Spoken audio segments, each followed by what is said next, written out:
അവൻ എനിക്ക് അതേപോലെ എനിക്കും ഭയങ്കര സൗഹൃദമുള്ള സുഹൃത്താണ്. എന്നിട്ട് ഞാൻ കൃത്യമായി വന്ന് പറഞ്ഞു അവൻ ചെയ്ത മോശമാണ് അല്ലേ. ഒരു സുഹൃത്ത് മോശം ചെയ്യുമ്പോൾ അതിനെ സപ്പോർട്ട് ചെയ്യുന്നതാണോ വേറൊരു കൂട്ടുകാരന്റെ കടമ അല്ലേ? ചോദ്യമാണ്, രണ്ടു കൂട്ടുകാരെ സപ്പോർട്ട് ചെയ്യുന്നതാണോ ഒരു കൂട്ടുകാരന്റെ കടമ? ഞാൻ നിങ്ങളെ പറ്റി മോശമായിട്ട് പറഞ്ഞല്ലോ, അവനെ പറ്റി മോശമായിട്ട് പറഞ്ഞു. പക്ഷെ കൂടുതൽ നേരം നിന്നത് ആ സൈഡിൽ വലിയൊരു സൈഡ് വലിയ അങ്ങോട്ട് പോയി. അത് പിന്നെ ഒരേ പ്രായക്കാരാകുമ്പോഴുണ്ടാവുന്ന ഇവിടെ പ്രായം ഒരു മാനദണ്ഡമാണെന്ന് എനിക്ക് പ്രായം ഒരു മാനദണ്ഡം എപ്പോഴാണ് മനസ്സിലായത്.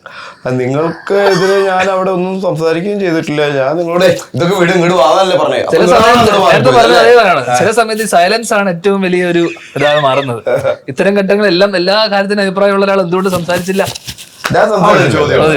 കാരണം കൂട്ടുകാരെ തമ്മിൽ അടുപ്പിക്കുക, കൂട്ടുകാരെ തമ്മിൽ തെറ്റിക്കുന്ന പരിപാടി എനിക്ക് താല്പര്യമില്ലാത്ത കാര്യം. ഞാൻ മാക്സിമം അവരോട് പറയും വഴക്കും വെക്കാണോ ഇല്ലാതെ പോവാന്നുള്ളതാണ്. അത് ഇങ്ങനത്തെ ഒരു പ്രധാന ചടങ്ങൊക്കെ ആയിട്ട് കയറി വരുന്ന സമയത്ത് അങ്ങോട്ട് ഒന്നും പറഞ്ഞില്ല എന്നുള്ളതാണ് അവിടുത്തെ ഏറ്റവും വലിയ.